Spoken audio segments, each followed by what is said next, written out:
Welcome on in, guys. Tobin here with you, and thanks for checking out the channel. Miami Dolphins getting set for their Week 7 matchup against the Indianapolis Colts. It appears Anthony Richardson will be back at quarterback for the Colts after suffering that hip injury. That was very odd. He was thrown back in there after very clearly being banged up. He's a moose, but he has not been a very durable moose, and that's one of those when you're looking for prototype quarterbacks, but they don't all have the durability to hang up. But certainly very, very talented as far as just, some of the throws that he can make are ridiculous, but not exactly the most polished product in the world the Dolphins are going to be taking on, but definitely an athletic challenge and a team that is dealing with some durability stuff. We don't know if Jonathan Taylor is going to be good to go for them. He is dealing with a high ankle sprain. So definitely a Colts team that has some questions, some imperfections. Not an unwinnable game for the Miami Dolphins, but also not an easy one, having to go on the road for it. This is going to be an interesting challenge for Miami. And to really, if they're able to get through this and basically just get through the Tua injury, staying afloat, I think you're always going to be kicking yourself about, losing to the Titans the way that they did, because it's the Titans and you look at how bad they are and you're the lone win on their resume, and they actually did that with their backup quarterback. That one's going to sting. There's no doubt about that. And currently the Miami Dolphins, their only wins are against arguably two of the worst teams in football. I don't think it's unfair right now to call the Dolphins among the worst teams in football, though I understand they don't have their starting quarterback. This has not been a football team that's playing well. Even Mike McDaniel's admitted, the Patriots game probably could have gone a lot smoother, and they probably would have won a lot easier if they didn't keep shooting themselves in the foot. And mind you, that's a Mike McDaniel who doesn't like to bury anybody, and he was basically doing that to the Patriots, who were starting Jacoby Brissett to basically, put their rookie QB on ice. They looked like a much more competitive spirited team with their rookie QB out there. We'll see when the league kind of gets some tape on them what Drake May is going to be into. But, I was listening to Mike today, man, and, there's good news with the idea that, Tua is going to come back eventually, and probably is going to be back next week, and that Bradley Chubb's going to come back at some point this year. It doesn't sound like they have any idea when when he's ever going to come back. But Mike McDaniel had this thing today where he was trying to, he was trying to say how this year and the last 2 years of the Dolphins are kind of samesies. And I don't necessarily agree with his sentiments, but this was the Dolphins head coach earlier today on where the season stands. Ironically, this season for the Miami Dolphins is no different than the two previous in my mind. How do I say something like that? Well, like, you win, you lose, you have stats that are favorable, you have stats that aren't. But you have to find adverse situations to grow through as a team, so that when you're building up for however long, when you really think about it, single elimination or elimination games, whether that's to get into the playoffs or that you're in the playoffs, those elimination games are buildup of a lot of work. And you need a team that is used to high stress situations. One way you can induce stress is, have a 3-game losing streak early. Okay. Hey man, I think you guys, and when I understand that there is turnover on team, but the core of this team, you as the head coach, the quarterback who's currently not there and not dealing with any of these stressful situations because he's not on the field, your star receivers, Jalen Ramsey, Zach Sealer, the starting offensive line, basically. Call me crazy. I feel like the Miami Dolphins have had plenty of practice at adverse situations.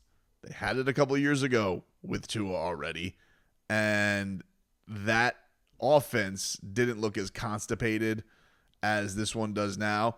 Last year, I don't know what, if you want to just call it falling apart at the seams with all of the injuries that they had, but also were not playing well. Now you have a team that had very lofty expectations from the top down. And when I'm talking Stephen Ross saying they're Super Bowl contenders, and they look anything but. I'm not here to tell you the Dolphins can't turn it around, but to say that this is the same as the last 2 years seems pretty crazy to me. Okay, you need to go to adversity. You need to toughen yourself up, and you need to build up adversity at all. Fine. Whatever you have to tell yourself. I know that's kind of his thing. Adversity is an opportunity.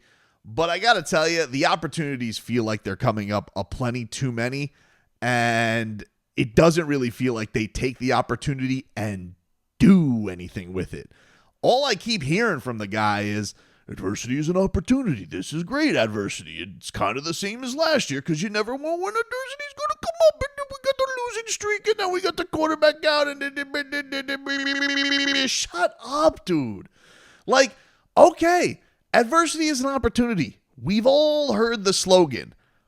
When, Mike, coach, do you take that opportunity and do something positive with it?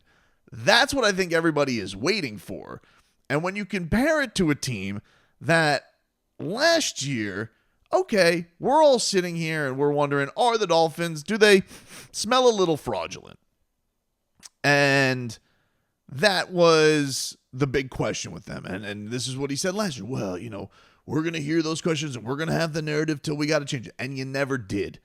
And now you're in a situation where it seems, if we're going on the tilt of like where they were last year to where they are now, especially as you are as a play caller, you are as an offensive guru, and how this team just hums. I get it. You don't have your quarterback, but also just things like had to like beg you, plead with you, ask you, can you run the football? Can you go do any? Can you have the team disciplined? Can they not have a gazillion penalties against the Tennessee Titans? Can they not have a gazillion penalties against the Seattle Seahawks? Can they take gifts? The Seattle Seahawks were begging you. They were saying, hey, here's your opportunity. Boneheaded turnover after boneheaded turnover. Can you do anything with it? And the answer was very clearly no. Comparing this team to the last 2 years that are playoff teams, when this Miami Dolphins team is trying to gasp for air right now, is so crazy to me. And it's just such a cop-out on how bad it's been. And it almost to me is like not in tune with reality to where the Dolphins are at right now. Any serious football team the Miami Dolphins would be taking on, we think they would get the doors blown off them. Thankfully, they have taken on a couple of bums the last couple of weeks, and they have split the bit. They've gone 1-1. I will give the Seattle game a pass because why? I don't know. You gave that guy 3 years of development, and he gave you that on the road. But fine. Now you're going at this with Tyler Huntley, and best of luck to him. Think the Dolphins could find a way to go get a victory against India. I don't think Indianapolis is anything special. I don't think that's a contending football team. They're kind of the epitome of mediocre, though. And if a mediocre team is taking on the Miami Dolphins, and the Miami Dolphins are like a mouse fart above the worst teams in the league, I think it is time for you to take the opportunity and show like, hey, we're actually going to be something here. And when I say the team, I'm mostly talking about the offense, by the way, because I keep coming into these weeks, week after week, with Anthony Weaver somehow whipping miracles and giving the boys an opportunity. And they have said, we'll take adversity instead of opportunity. That's what they do. You say adversity is an opportunity. They give you an opportunity. You just give them more adversity. That's what your offense has done. But, he is very right. Like, when he says this is going to sound crazy, he's right. It was one of those things when he said it, I'm like, you should have kept that thought inside, dude. I know you say a lot of words, and you gave me 6 uninterrupted minutes on the benefit of the bye week in your press conference this week today. But when he said that, I was like, dude, this team looks so unrecognizable offensively from 70. It was funny. My son today was, we were talking about, we were watching the Panthers, and the Panthers were up 4-2 at the time. And like goals, we're kind of going back and forth. He goes, hey, what's the most goals ever scored in a hockey game? So we looked it up, and it was like 16. He goes, that's not that many. Has anybody ever scored 100 points in a game? And I was like, yeah, it happens in basketball all the time. He'd scored 100 points last night in a preseason game. He goes, what about baseball? And baseball, we looked it up, and I think the record was like 36 back in like the 1800s, but 30 back in 2007 with the Rangers. I said, the Dolphins, they almost scored 100. They scored 70. They could have had the record last year. They chose not to. He goes, why would they do that? I said, I don't know. I think the coach said something crazy about karma or something like that, and bought them nothing, by the way. They should have just gone for the record. Why they showed mercy, I don't know. But, yeah, Mike's right. When he says that, and he's like, I know this sounds crazy, but, like, I see no difference. I'm like, huh?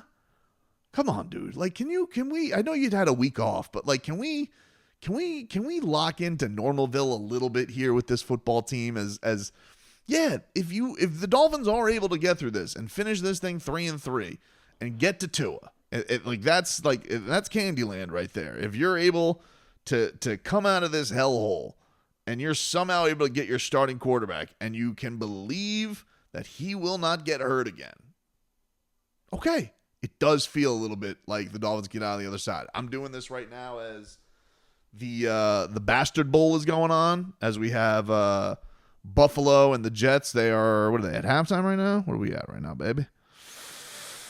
As I record, we have the Bills up 13-10 currently with the football with 1:30 left. So, and I've said, like, Dolphins have to take care of their own Bill stuff. And that's kind of why I'm rooting against the Jets, because I think if the Jets lose, that's going to send them into disarray. So it's kind of like you look at this, and the Dolphins have 2 in hand against the Jets. They'll have their chance to win the tiebreaker against them. And I understand why people will say record-wise, you'd want the Bills because you want them 3-3, the Jets 3-3. The Dolphins technically could be record-wise in a first-place tie, though not really because, but I get it. I understand what you're saying. That being said, I need the hilarity of that's only going to really last a week, right? I need the hilarity of the New York Jets losing today. Now that being said, I'll never say this is one of those glorious petty nights where you can't lose, right? You're happy either way. You have a house money petty game. But I think the way that I want to see it is just more Jets disarray. Because, the Bills have kind of been through. They're battle tested. The Dolphins, they got to take care of that on the field. The Jets, more noise I think is better around that situation. Just to have more of that stuff just pluming around them. But, man, yeah, Mike McDaniel, he was telling some whoppers today during his press conference.